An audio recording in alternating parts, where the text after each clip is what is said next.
안녕하세요. 이수진 목사입니다. 오늘부터 이제 매주 월요일에서 금요일까지 큐티 영상으로 여러분과 함께 만나게 되었는데요. 이 시간의 이름은 바로 Get It 큐티입니다. 한 뷰티 채널에서 아이디어를 얻게 되었고요. 이 영상을 통해서 저와 여러분의 영혼이 말씀으로 더 아름다워졌으면 좋겠습니다. 또한 이 영상을 보시는 여러분들 가운데에 여러분의 개인 묵상이 더 깊어지고 풍성해지는 데에 조금이라도 도움이 되었으면 좋겠네요.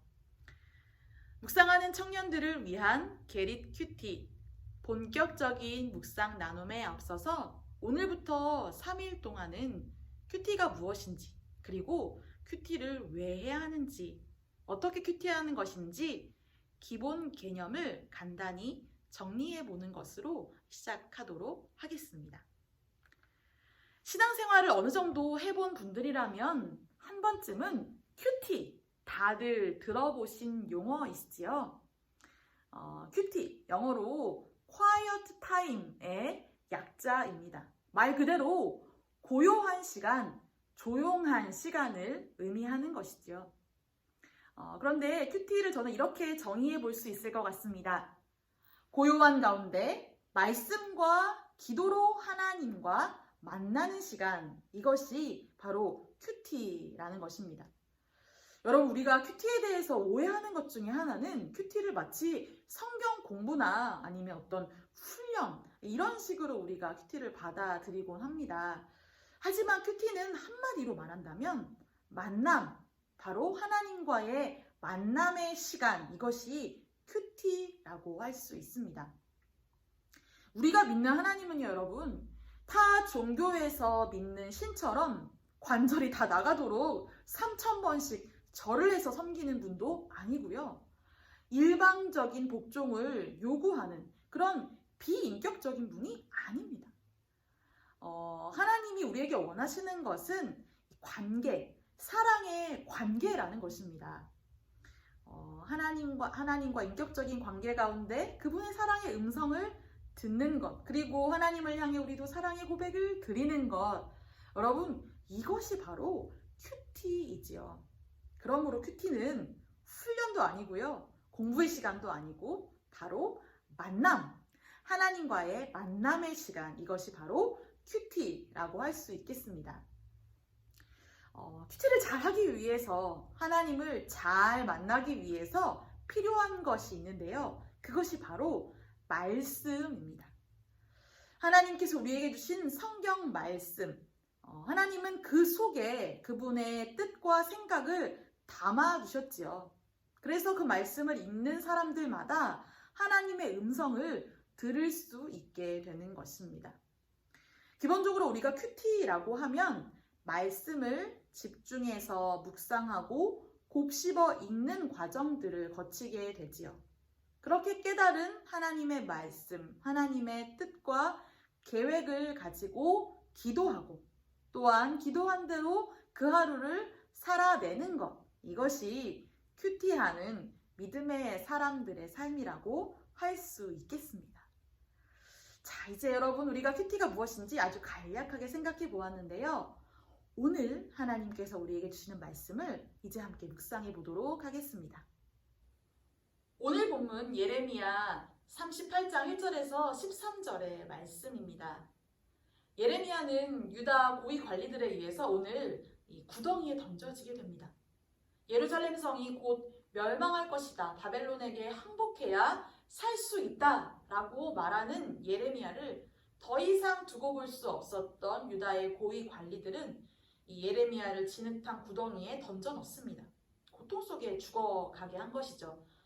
하지만 왕의 관리였던 에벤멜렉이라고 하는 한 사람이 위험을 무릅쓰고 왕에게 일은 부당합니다라고 이야기합니다. 그리고 예레미야를 구출해내는 이야기가 오늘 펼쳐집니다. 이후 본문을 통해서 또한 묵상하겠지만 이 에벤멜렉이라고 하는 사람은 하나님을 믿는 사람이었기 때문에 그 믿음으로 담대히 행동하고 용기 있게 예레미야를 구출해내었습니다. 본문 전체 말씀 가운데에서 제가 특별히 집중하여 묵상하고 곱씹었던 구절은 바로 5절의 말씀인데요. 한번 읽어보겠습니다. 시드기야 왕이 이르되 보라 그가 너희 손 안에 있느니라. 왕은 조금도 너희를 거스를 수 없느니라. 여기서 그는 예레미야입니다. 그리고 너희는 누구냐? 바로 예레미야를 구덩이에 던져 넣었던 유다의 고위 권력자들이지요. 남유다의 마지막 왕이었던 시드기야 왕은 아무런 권위도 없고 또한 믿음도 없는 사람이었습니다. 그래서 예레미야를 죽이려고 하는 악한 음모를 가진 사람들에게 이 예레미야를 힘없이 내어주고 있습니다. 그래서 이 유다 고관들에 의해서 예레미야가 진흙 구덩이에 빠지게 되지요. 시드기야 왕의 말처럼 예레미야의 운명이 그 악한 무리들, 악한 권력자들의 손에 있는 것처럼 보입니다. 어쩌면 그 당시에 수많은 사람들은 그렇게 생각했을런지도 모르지요. 하지만 여러분, 예레미야의 생명은 그들 손에 있지 않았습니다. 바로 하나님께서 예레미야를 건지셨고 하나님께서 믿음의 사람 에벤멜렉을 통해서 예레미야를 구출해 내셨습니다. 예레미야의 운명이 바로 하나님의 손에 있었기 때문입니다. 우리는 하나님께서 나의 주님이심을 믿지만 때때로 나의 운명이 다른 누군가의 손에 있는 것처럼 또 어떤 상황에 의해서 내 운명이 좌지우지 될 것처럼 여길 때가 있습니다. 내 운명을 손에 쥔 사람에게 잘 보여야 살아남을 수 있을 거라는 그런 생각에 우리가 사로잡힐 때가 있지요. 교수님에게 잘 보여야 할 것 같고 직장 상사의 눈에 들어야 할 것 같은 그런 마음들, 조급증이 우리에게 찾아옵니다.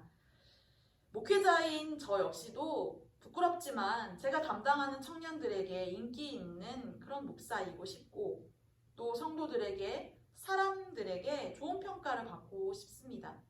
동료 목회자들과 담임 목사님에게 인정받는 것에 마음이 좌지우지 되는 순간들을 많이 경험하게 됩니다.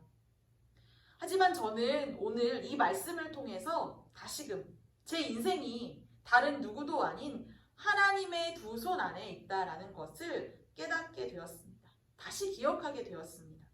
저의 과거의 실패들 혹은 이제 다가올 미래에 대한 두려움들, 그 모든 것들 역시 전능하시고 선하신 하나님의 두 손 안에 있음을 저는 다시금 깨닫고 신뢰하게 되었습니다. 시편 31편 15절에 이러한 말씀이 있습니다. 나의 앞날이 주의 손에 있사오니 내 원수들과 나를 핍박하는 자들의 손에서 나를 건져주소서. 바로 다윗의 고백입니다. 나의 앞날, 나의 모든 시간들이 하나님의 두 손 안에 있습니다. 그러므로 나의 모든 두려움들 주님께 맡깁니다. 라는 믿음의 고백이지요. 우리를 둘러싼 막막한 상황들이 있습니다. 대하기 불편한 사람들도 주변에 너무 많지요. 도망치고 싶고 회피하고 싶은 과제들, 업무들도 많이 있습니다.